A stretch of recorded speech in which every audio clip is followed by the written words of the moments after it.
I met a gypsy. You mentioned that, like, the 450 thing, and you mentioned Aldon.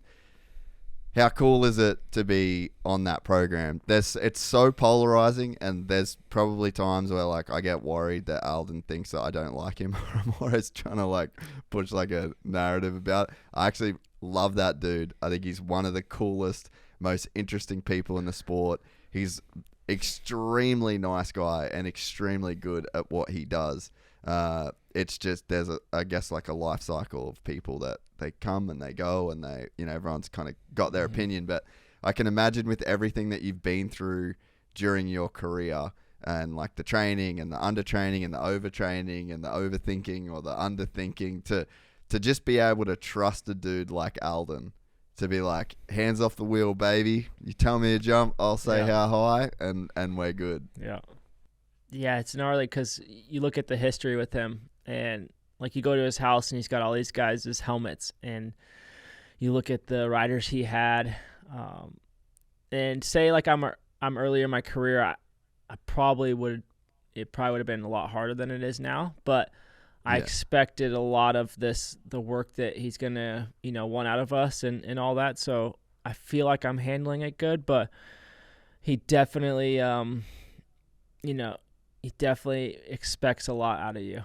It's a lot of work, and he's got 5 of us to try to manage, and there's always one of us that are either dealing with something, but I put my full trust in him, and I believe that he will get the best out of me, and it's cool though, because I've always wanted to work with him, and so when I signed with Husky, that was one of the things, is I was like, I want that, I want to make sure I'm with him in his shop. I know he's got 2 shops, and I think Dino was with the 250 guys, and I don't know if that was up to him or Aldon or how that worked, but I wanted to make sure I was one of Aldon's guys, and luckily that worked out. And yeah, I mean, it's still new with him, and we're still learning each other, but so far it's been good. It's a lot of work.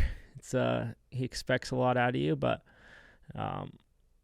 at my stage right now in my career, like, I enjoy training, so it's fun for me, like, to go on these bike rides and pin it or the gym. Like, I enjoy that part of it, where I could see some other guys where they don't want to do that, and they dread it, but I'm stoked that when I wake up, I can go on a hour and a half bike ride instead of going to work on a house or anything.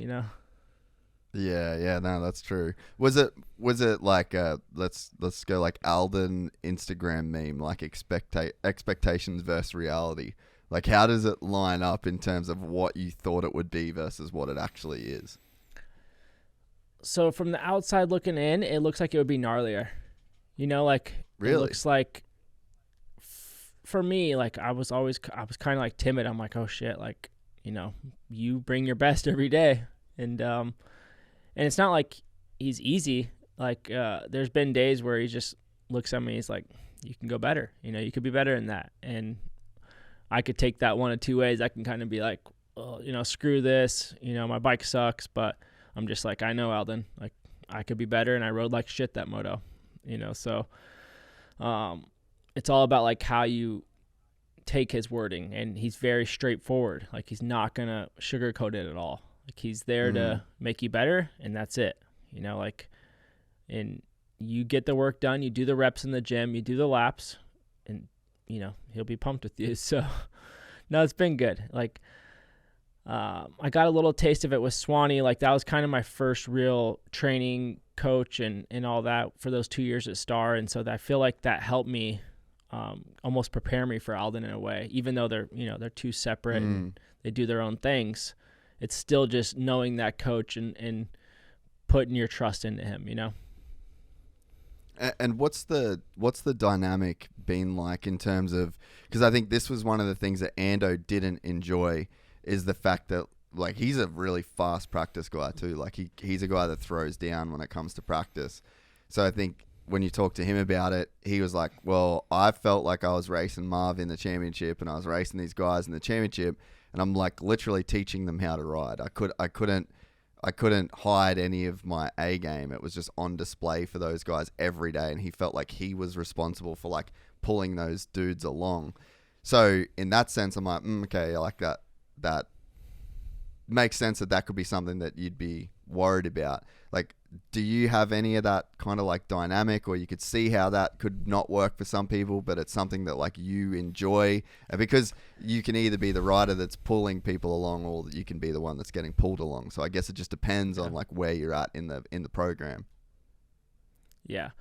It's I think it's all about your ego, like putting that thing aside and understand, like, if Malcolm smokes me, I got to be okay with it. You know, it's practice, and where's he being better than me? I need to go fix that.